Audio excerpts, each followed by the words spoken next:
अच्छा, तो हमने इनइक्वालिटीज़ के बारे में बेशुमार बातें कर तो ली हैं, लेकिन भाई सिर्फ बातें करके आज तक किसी इंसान को तसल्ली मिली है? नहीं ना। तो बस इसीलिए हम इस वीडियो में कुछ इनइक्वालिटीज़ को ग्राफ पे बनाएंगे और अपनी आंखों से देखेंगे कि आखिर यहाँ चल क्या रहा होता है। तो मसलन यहाँ हमारे पास एक इनइक्वालिटी है जिसमें y कम है या बराबर है 4 ज़रब x जमा 3 के। और अब हमें ग्राफ पे दिखाना है कि x और y के कौन कौन से नुक्ते इस इनइक्वालिटी पे पूरे उतरेंगे।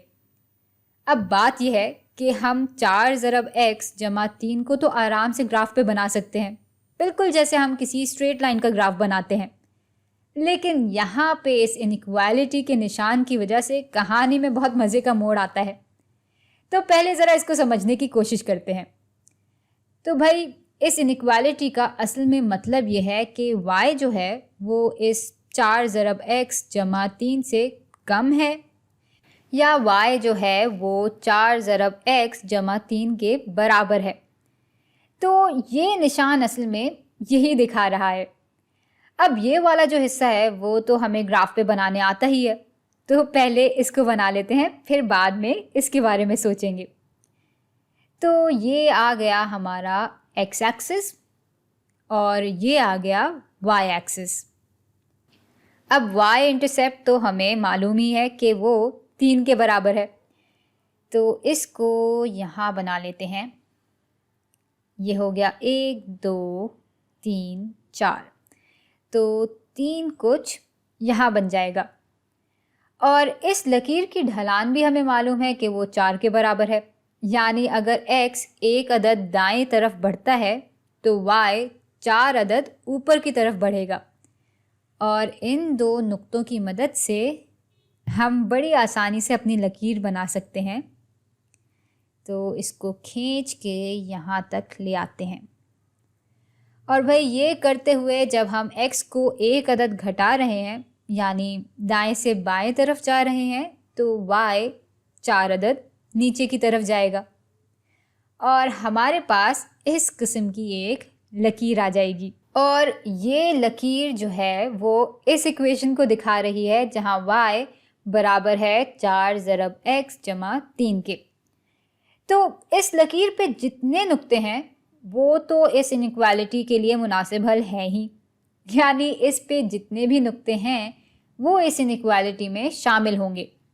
लेकिन बात यहाँ पे ख़त्म नहीं होती, क्योंकि इसी इनइक्वालिटी का एक हिस्सा ये भी है जो कि असल में कह ये रहा है कि जिन नुक्तों पे y की कदर इस पूरी चीज़ से कम होगी वो भी इस इनइक्वालिटी में शामिल होंगे। तो चलें अब इसके बारे में ज़रा तफसील से सोचते हैं, और इसके लिए हम x की कुछ इकदार इस इनइक्वालिटी में डाल के देखेंगे। भाई मिसाल के तौर पे जब हम x की कदर 0 रखते हैं तो ये तो 0 हो जाएगा, यानी ये y 3 से कम हो जाएगा। और जब x -1 होगा तो ये हो जाएगा भाई 4 ज़रब -1 बराबर हो जाते हैं -4 के, और इसमें जब 3 जमा करेंगे तो ये बराबर हो जाता है -1 के, यानी यहाँ y -1 से कम हो जाएगा। और जब x 1 के बराबर होता है तब यहाँ क्या हो रहा है भाई, 4 ज़रब 1 बराबर होते हैं 4 के, और इसमें जब 3 जमा करेंगे तो ये पूरी चीज़ बराबर हो जाएगी 7 के, यानी अब y जो है वो 7 से कम है। चलें अब इसको ग्राफ पे बनाते हैं। तो जब x 0 के बराबर है तो y जो है वो 3 से कम है। अब 3 से कम का मतलब तो ये हुआ कि इससे नीचे जितने भी नुक्ते हैं वो सब इस इनइक्वालिटी में शामिल हैं, यानी ये सारे नुक्ते इस इनइक्वालिटी के लिए मुनासिब हल होंगे। और इनको मैं इस रंग से भर देती हूँ। अच्छा, अब यहाँ जब x बराबर है -1 के तो y -1 से कम है, यानी ये सारे नुक्ते इसमें शामिल होंगे। और जब x बराबर है 1 के तो y 7 से कम है, यानी ये सारे नुक्ते भी इस इनइक्वालिटी में शामिल होंगे। और भाई अगर हम x की ये जो भी कदर है वो यहाँ डाल दें और इसको हल कर लें तो ये नुक्ता इस लकीर पे आएगा और उससे मुंसलिक जो मुनासिब y की कदर है वो इस लकीर पे भी हो सकती है या इस इनइक्वालिटी के मुताबिक इससे कम भी हो सकती है। और अगर हम इतना मखसूस ना हो और बस आम तौर पे बात करें तो x की कोई भी मुमकिन कदर को जब हम इस 4 ज़रब x जमा 3 में डालकर हल करेंगे तो न सिर्फ y की वो कदर शामिल होगी जो हमें इसको हल करके मिलेगी और जो कि इस लकीर पे होगी, बल्कि इस इनइक्वालिटी में वो सारी y की इकदार भी शामिल होंगी जो कि इस लकीर से नीचे हैं। और अब हमने बिल्कुल सही माने में इस इनइक्वालिटी को ग्राफ पे दिखा दिया है और ऐसा करके हमें मालूम हो रहा है कि भाई इस इनइक्वालिटी के ग्राफ में असल में y इज़ इक्वल्स टू 4 ज़रब x जमा 3 की लकीर और इस लकीर के नीचे जितना भी हिस्सा है वो सब शामिल है। अच्छा, अब फ़र्ज़ करें कि यहाँ ये बराबरी का निशान ना होता, यानी ये इनइक्वालिटी सिर्फ ये कहती कि y इस 4 ज़रब x जमा 3 से कम है, तब क्या होता भाई? अब ऐसी सूरत हाल में हम लकीर पे जो नुक्ते हैं उनको तो शामिल कर ही नहीं सकते और इस चीज़ को दिखाने का जो तरीका है वो ये है कि हम इस लकीर को पूरी तरह से बनाने के बजाय ऐसे बना लें। तो ये तब होगा जब y सिर्फ इससे कम होगा लेकिन इसके बराबर नहीं होगा, क्योंकि इस सूरत हाल में इनइक्वालिटी का ये हिस्सा तो है ही नहीं और इसलिए हम इसको शामिल भी नहीं कर सकते। यानी इस लकीर पे जो नुक्ते हैं वो शामिल नहीं होंगे लेकिन उससे नीचे का जितना भी हिस्सा है वो इस इनइक्वालिटी को हल करने के लिए बिल्कुल मुनासिब इकदार हैं। चले फिर एक और इनइक्वालिटी को ग्राफ पे बनाते हैं और इस दफ़ा हमारी इनइक्वालिटी है कि y ज़्यादा है -x बटा 2 माइनस 6 के।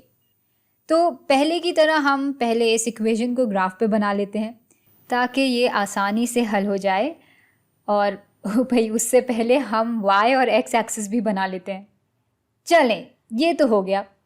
अब भाई इस लकीर का y इंटरसेप्ट बराबर होगा -6 के, तो ये हो जाएगा -1 2 3 4 5 6 और ये नुक्ता इस -6 पे आ जाएगा। अच्छा, अब इसकी ढलान बराबर है -1 बटा 2 के, यानी जैसे x दाएं तरफ 2 अदद बढ़ता है वैसे वैसे y एक अदद नीचे की तरफ बढ़ जाता है और अगर मैं x को बाएं तरफ 2 अदद बढ़ाऊं तो फिर y एक अदद ऊपर की तरफ बढ़ेगा। तो भाई ये लकीर कुछ इस तरह की दिखेगी। अब ये लकीर और इस पे जितने नुक्ते हैं वो दिखा रहे हैं कि y बराबर है -x बटा 2 माइनस 6 के, लेकिन यहाँ बराबरी की तो बात हो ही नहीं रही। इनइक्वालिटी तो कह रही है कि y इस -x बटा 2 माइनस 6 से ज़्यादा बड़ा है। तो जो मंतक हमने पिछली मिसाल में लगाई थी वही यहाँ भी लगाई जाए तो x की कोई भी मुमकिन कदर अगर हम ले लें और इस इक्वेशन में डालकर इसको हल कर लें तो उस लकीर पे जो y की कदर आएगी वो इस इनइक्वालिटी में शामिल नहीं होगी और इसलिए हम इसको इस दायरे से दिखा देते हैं जिस पे हम बिल्कुल भी रंग नहीं भरेंगे। तो ये दिखा देगा कि ये जो नुक्ता है वो इसमें शामिल नहीं है। लेकिन भाई इससे ज़्यादा y की जो भी इकदार होंगी वो इसमें ज़रूर शामिल होंगी और इसी तरह यहाँ जो भी x की कदर होगी जब इसको इस इनइक्वालिटी में डालेंगे तो उससे मुंसलिक जो भी y की कदर आएगी जो कि इस लकीर पे होगी वो इस इनइक्वालिटी में तो शामिल नहीं की जाएगी, लेकिन हाँ उससे बड़ी जितनी भी इकदार हैं वो इस इनइक्वालिटी में शामिल होंगी।